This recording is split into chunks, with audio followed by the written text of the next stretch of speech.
What is permaculture? It's almost like beyond organic Yeah, growing. so it's just really being as much as with the soil and earth as possible, as being, resilient, working with each other, like how we're doing right now. Really communal, like huge outside of just the growing too. It's really big mental health, strength like that. Trying to be knowledgeable, but also being mentally healthy and strong at the same time. So, but building soil is a huge thing. Obviously, soil is always number one. How much can we make this healthy and thrive?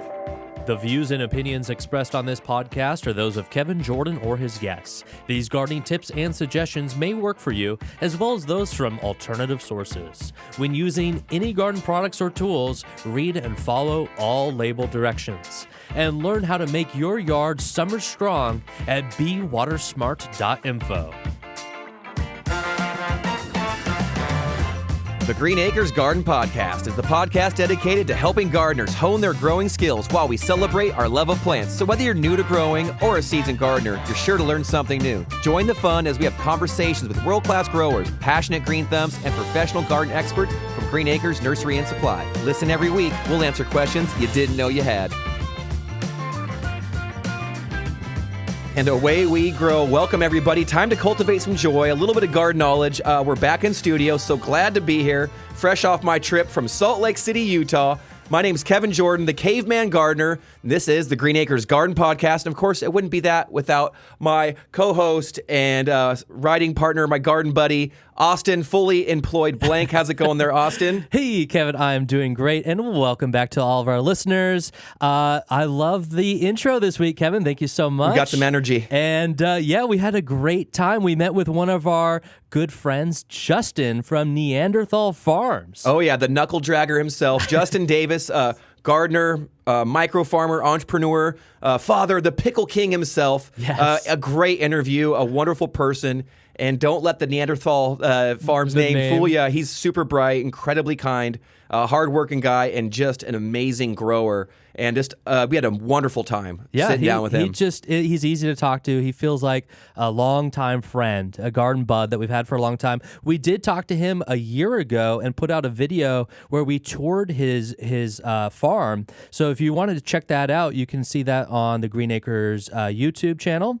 And but this time we got the great update with him, and I actually learned a new term, Kevin. Did you now? Yeah. So Justin brought up this thing called permaculture. Oh, yeah. And it was kind of a new thing for me, so I had to look it up, and it seems to be kind of a new thing that people are adopting, a whole systems, kind of a top-down view of being sustainable. Oh, yeah. And it kind of combines things we've been learning about ecological gardening, but I can't really say much more. So it's a new term for me. Kevin, can you kind of fill us in on what this is all about? A little bit, yeah. So I think it was coined by this guy, Bill Mollison. And so it's all about, it kind of merges two concepts, permanent agriculture, but also permanent culture, like the people side of things. And it's really kind of living as harmoniously with nature, with your natural systems as you can. It's a harmonious integration of landscape and people, providing their food, energy, shelter, and other material and non-material needs in a sustainable way. So it's a philosophy, it's a conscious design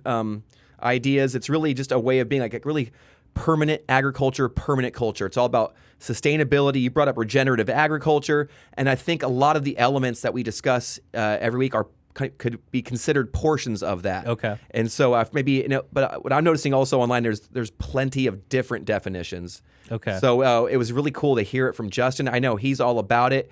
And just talking with him, he really highlighted, he's like, it's really about the relationships you build with the people in your community. And for him, that's where he's having the most effect. And reaching out, learning from other people, sharing ideas, knowledge, seeds even, but really just getting together and working together and creating as much abundance within your own community as you can, given the balance of nature and what we put in and what we take out. It's pretty cool. All right, I love that. That is an exciting concept. So let's go ahead and jump into our interview with Justin. We met up with him at the Green Acres in Citrus Heights, and he updated us on everything that's going on in his garden and shares with us his practices and how he does what he does. So let's go ahead and jump into it now. All right, I'm here with Justin Davis of Neanderthal Farm. Justin, how's it going? Good, man. How about yourself? Dude, I'm doing great. I was really excited to see you again. It's been a while. How you been? Good, man. Life has been great. Just doing pretty much everything everybody else is doing in California right now, prepping for this insane 2 weeks of weather we got. Blistering sunshine? Mentally prepping and physically. For sure. Well, then let's get right to it. So you've kind of created your own business. You're a father, plumber, gardener, urban micro farmer, entrepreneur, and of course, the Pickle King. The Pickle King. So you wear many hats, and we're just so happy to have you. I'm just curious, what are you growing this year, and how did you prepare? So this year we actually kind of took a little turn for the better on the tomatoes. We went and doubled. We're about 450 tomato plants this year. Wow. On about a half acre. So we're pushing a lot this year, getting ready to support the restaurants and wild boar farms with seeds and all that fun stuff. So that's super impressive. So for those of us, some of our listeners who maybe haven't met you before, we've had you on a few times, and every time we have a chance to meet, you're always super impressive and very warm person to talk with. We've been out to your home. It's beautiful. Your garden or your farm it's very inspiring. So can you tell our listeners a little bit more about yourself, kind of what you do and where your produce ends up? Yeah, totally. So we're a small urban half-acre local organic farm in Fair Oaks, and we grow a lot of tomatoes. We have a lot of fruit in the front yard. We roll permaculture, and we grow for a handful of restaurants, and we sell in front of the property as its own pretty much farmer's market. And we also grow for seed for wild boar farms. So that's our main focus on the farm. And obviously getting amazing produce for the family and friends and making sure everybody's happy and healthy with that. So. I know it's probably not difficult to make friends when you grow vegetables like you do. That's pretty rad. And so for our listeners, we're calling it a farm, but I've been to your house. You have neighbors. It's like a neighborhood, but it is a farm. It's so awesome. Yeah, you could. I think a lot of people don't really understand what you could do on such a small plot of land. I'm for no lawns and more food if we could.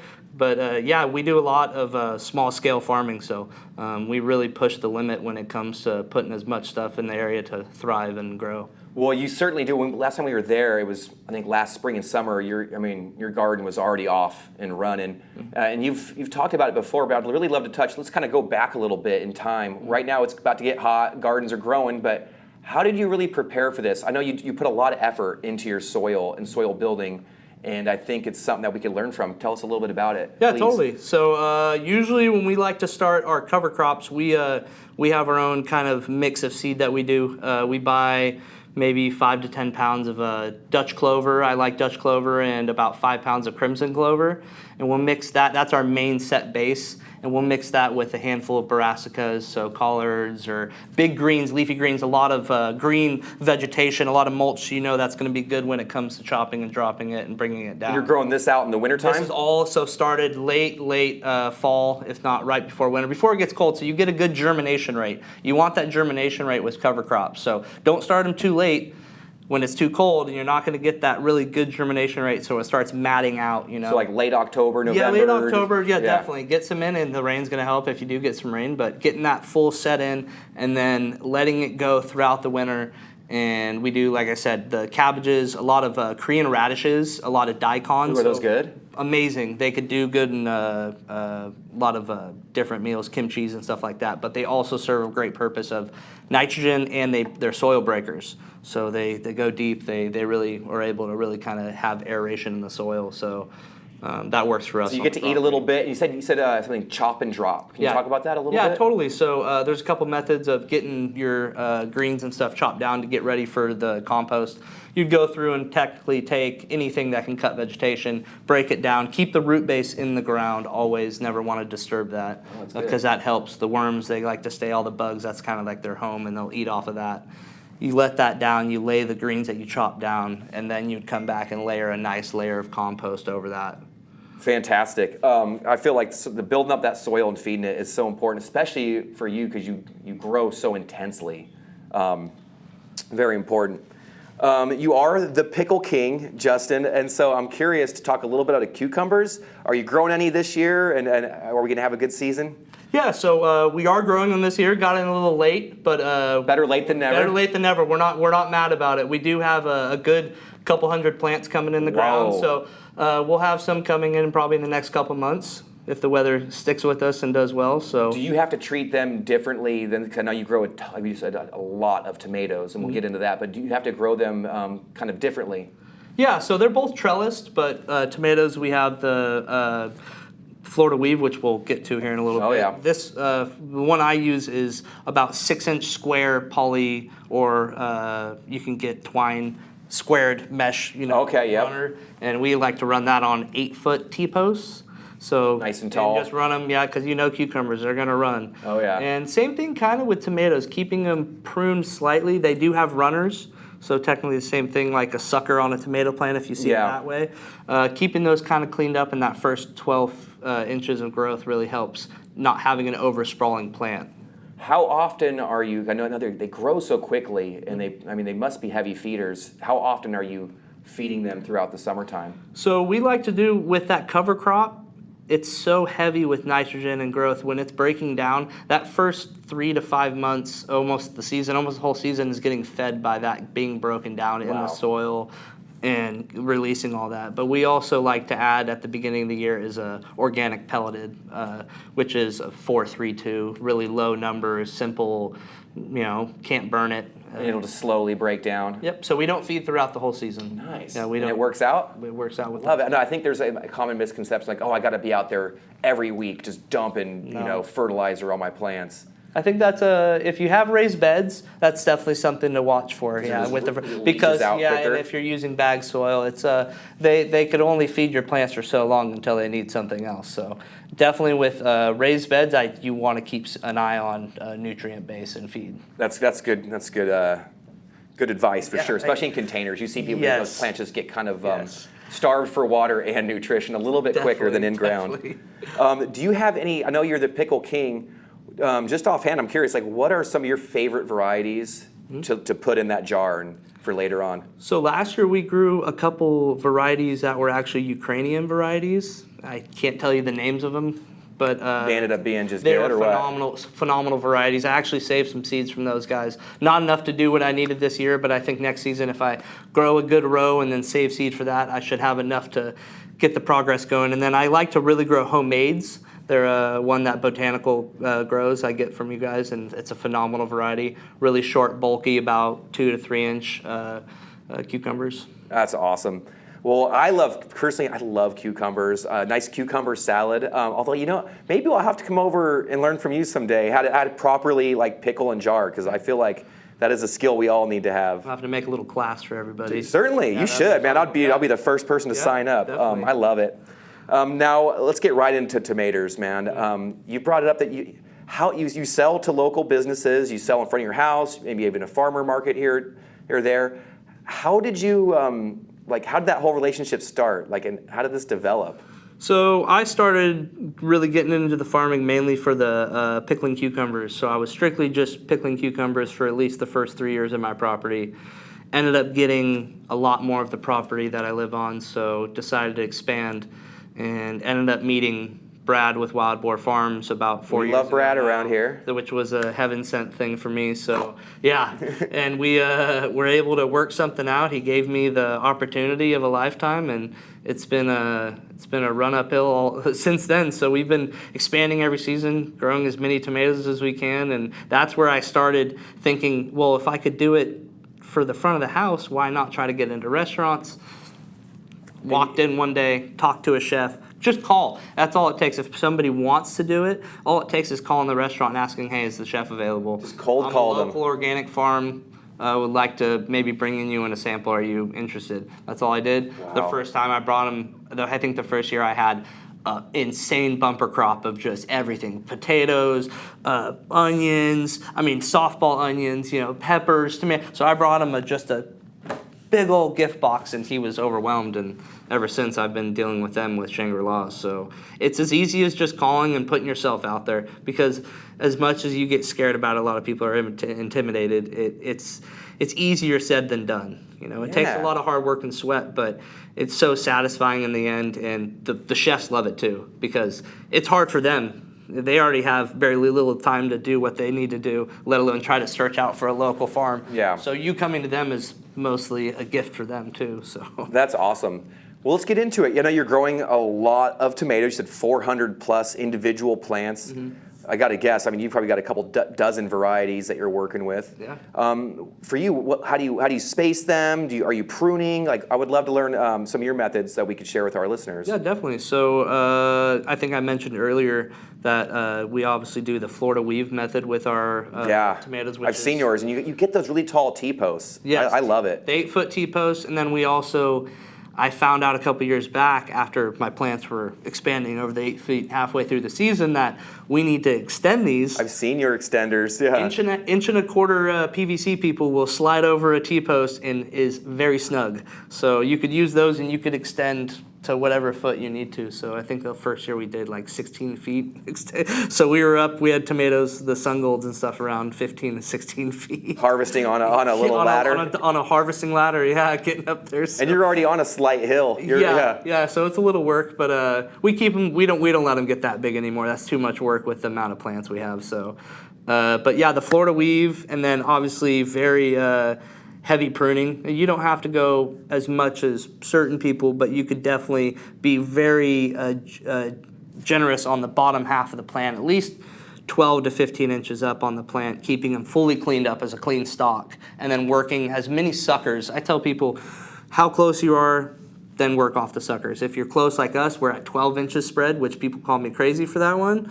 But if you're clean... That's like greenhouse style. Yes, exactly. But if you're clean with it and you're constantly pruning and making sure your water is complete and everything's nice and happy and not too stacked on themselves vegetation-wise, you shouldn't have any issues. And so by suckers on a tomato, you're talking about the axillary buds that are coming out, the crotches that want to turn it into a multi-lead. Yep, totally. So are you keeping yours to single, double leads? So the first 8 or 10 on the bottom of the plant I'll take off, and then once they start getting up higher, I kind of let them go. And then if they get overwhelming and they're becoming an issue, say popping out of the string or kind of where it seems too, I'll just cut it out when it's bigger. It doesn't, it's totally fine. It's not going to hurt anything, but we usually like to keep them later in the life just because it gives you a heavier production. But if they become an issue, you could obviously just trim them off. So. Nice. That's fantastic. I'm guessing the watering and pruning the watering and fertilizing has got to be somewhat similar. Almost identical. To your cucumbers? Yeah, our whole farm is based off almost the same exact thing. That makes it nice. Our drip is all run off the same, but we have valves, shut-off valves, so certain things that need more water, certain beds that are getting more water, or certain vegetables that we want more running to, we could kind of control here and there. Extra valves are good. Yes, definitely. Gives you the option. Yeah, because you don't want to overwater something and have one underwatered, so getting that consistency of the watering down and knowing your timings really helps. How much has the soil building, you think? I know you do a lot with with some horse fertilizer, manure. How important do you think that has been to the success? I know because you grow something really, you already have your hands on delicious, incredible varieties, right? But it's you also have to get the best out of each variety, and I think it comes down to your soil. And then, how important do you think that's been? Oh man, I mean, soil is number one for us. I mean, we call ourselves soil farmers. That's our main goal. Number one from start to finish is always how healthy we can get the soil. So for us, we've always heavy compost, heavy manure, broad fork. Obviously, if you need to till, you could till. But we like to stay away from tilling as much as possible unless breaking a new section of ground. But yeah, heavy mulch. Don't be scared to use straw. I like your use of straw. Go to your local feed store and get a couple bales and really work it.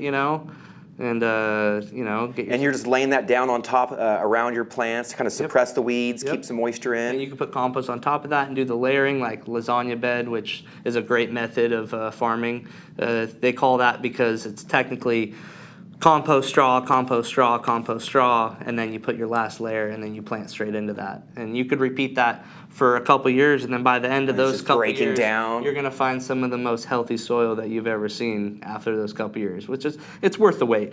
Yeah, even walking in some areas of your garden, your soil is spongy. You know what I mean? Do you notice that? It's just like you can almost just feel the organic matter. Just definitely, it's like the forest floor. That's where we're trying to pretty much replicate is nobody's raking the forest floor. So if you think every year what falls down and gets broken down and falls down, we're trying to exactly replicate that same exact thing. When it comes to actually, right now, it's getting super hot. Can't really avoid it. What are you doing to kind of keep an eye out for the health of your tomatoes? Because I know a lot of our listeners, tomato is like, it is like the royalty of the summer garden. We want to make sure our tomato plants can survive and thrive this summertime. How are you dealing with the heat? So we actually just got a couple 100 feet of 70% shade cloth. Wow, that's dense. Yeah, so which I set it up today, and it's actually not as much as I thought it was, but it's really good. I know with the 110, 112 degrees we got coming, I don't want to risk any kind of damage to the 400 some crops. plants you got. Yeah, it's got a little something on the line to protect. So we actually just set that up a couple hours ago. And it's just hanging out above, so, everything? T-post, to the top of the T-post, you'd run a heavy hard string. So you have something so it's not sagging, if that makes sense. Yeah. You'd run a main line pretty much at the top of your T-post and then pull that across. And you could zip tie 'em to the ends, but we're protecting with that, and then obviously staying up on the water, obviously checking the soil every day, looking at plants, how they're reacting. Do we need to turn the water on more? Do I need to do less? You know, because sometimes people get scared and they'll overwater, and then you get a lot of flower drop. You get a lot of in production of your tomatoes, or you'll have blossom rot, which nobody wants. No. I see that a lot with people. I've seen it so much online right now. Like, because what's going people on? Get scared overwatering or inconsistent watering at that. Yeah. You know, too much, too little, too much, too little, and it stresses them out. And nobody wants to lose amazing tomatoes, all that No. hard work. So yeah, just making consistent watering and shade. Yeah, that's Number one. Great advice. I love it. One thing I noticed that a lot of teachers like to grow and cultivate, and even a lot of home gardeners, is the three sister combination. We've seen it in your backyard. I think we documented it on video. Can you tell, for maybe some of our listeners who are new, what is the Three Sisters garden and what is the best way to grow on? Yeah, totally.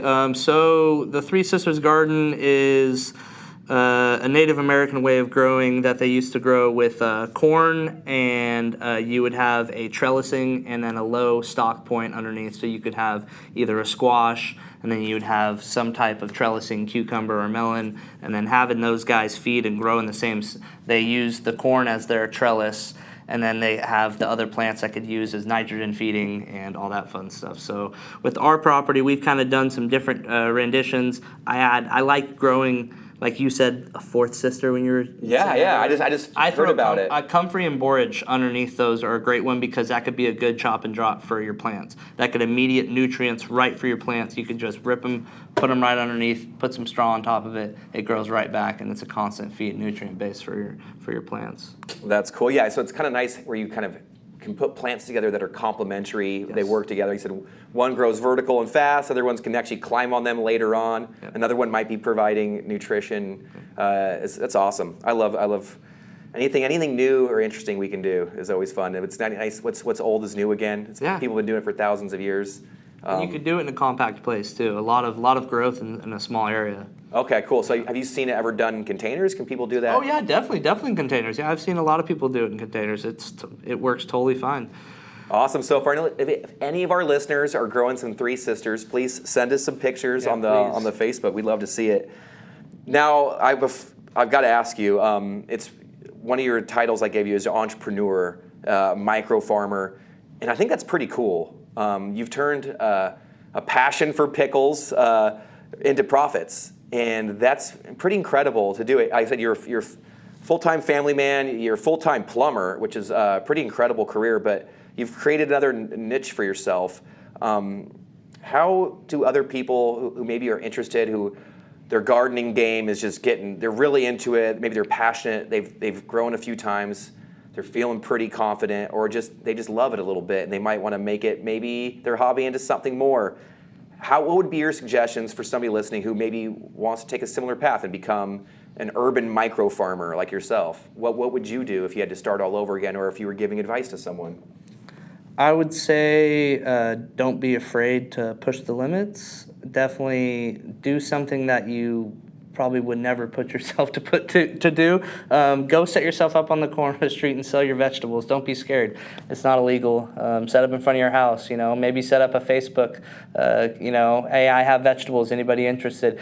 Just get your foot in the door and communicating with neighbors and community and getting together, because you'll be surprised on how many people love the community and growing and getting together and eating local vegetables and getting to know who grows their food and how it's grown, and then you could possibly pass that on to the next person and have them doing exactly what you're doing, just spreading the knowledge and know-how. So I'd say just go out there and take the risk and go for it, because 98% of the time I'm going to say it's going to work. So. Yeah, just start small, aim big. I love it. How would you, I know you talked about just getting online and meeting people, and you've also brought up earlier about connecting with restaurants. Is it as simple as that? Just go out and just start talking with people, connecting, calling, going in person, bringing them samples? It sounds pretty direct, but... The sample box is big, so definitely call, set up a meet, which is, they're usually pretty straightforward.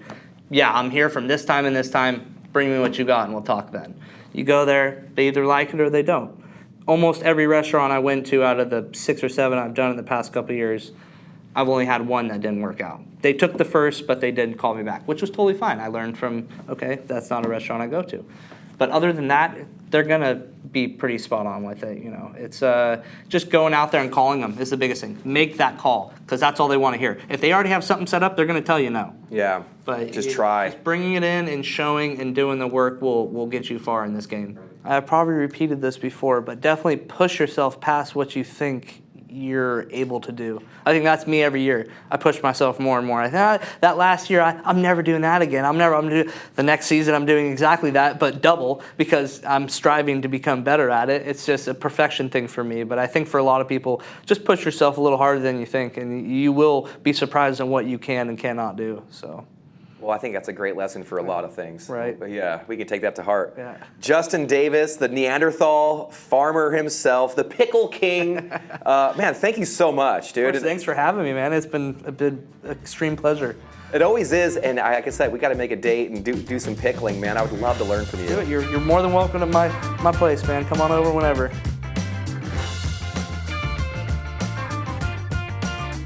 Okay, we are back from our interview with Justin. Big thank you to Justin from Neanderthal Farms. That is such a good time every time we get to talk to you. Blast. And so, again, I learned something new again from Justin. Kevin, I want to ask you about this.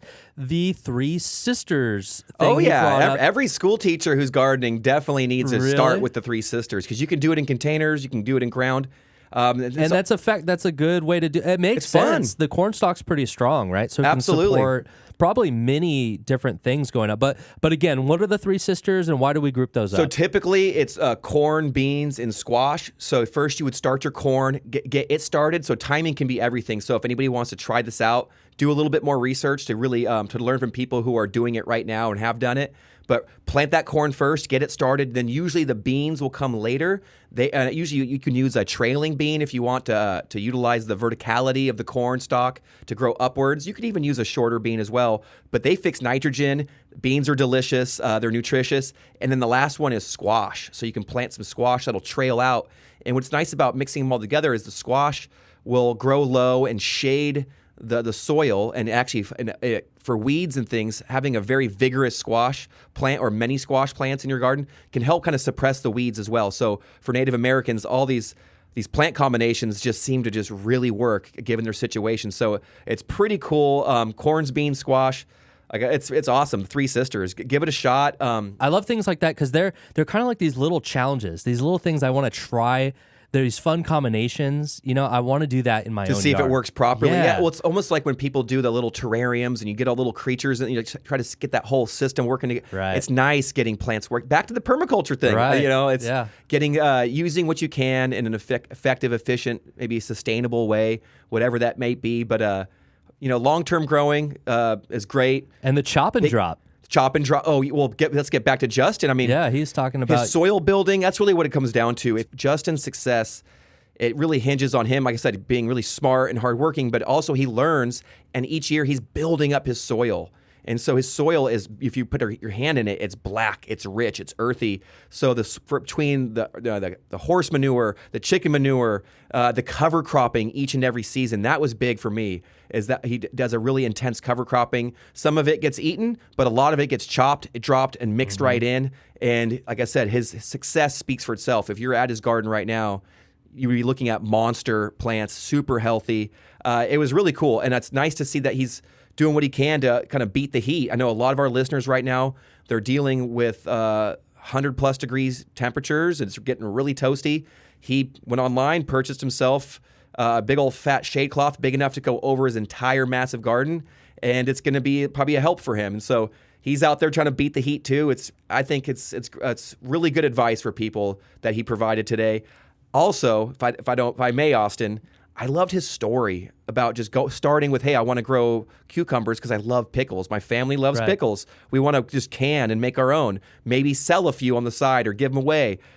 Started with that. All of his success, his garden now, his relationship that's blossomed with Wild Boar Farm tomatoes.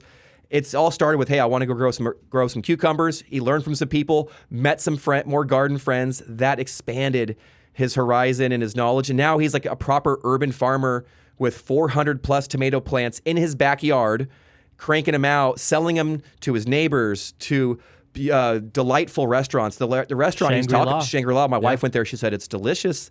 I haven't gone. I got to give it a shot. Yeah. But if they're cooking anything up with his tomatoes, I'm sure it's good. But I'm just excited by his story. Just to start from cucumbers, and it's just, who knows where it'll go. Yeah. It's yet to be written. So we are so happy to have him as a garden friend and as a person who can come on here and have great talks. Absolutely. Thank you, Justin, again. It's always a blast talking to you. And I will direct everyone to Justin's Instagram. So I'll go ahead and put a link in the episode description that will take you to his Neanderthal Farms Instagram account. And with that, that's all the time we have. Kevin, go ahead and take us out. Well, thank you so much to Justin for being an amazing guest. And of course, thank you to all of our listeners. We really love doing this. It's amazing that people tune in and we're seeing the numbers, or they're ticking up, people. We're loving that. Woo. So please share us with a friend.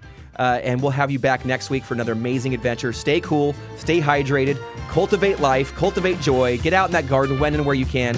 And until next week, garden friends, happy gardening to you all. And please never stop growing.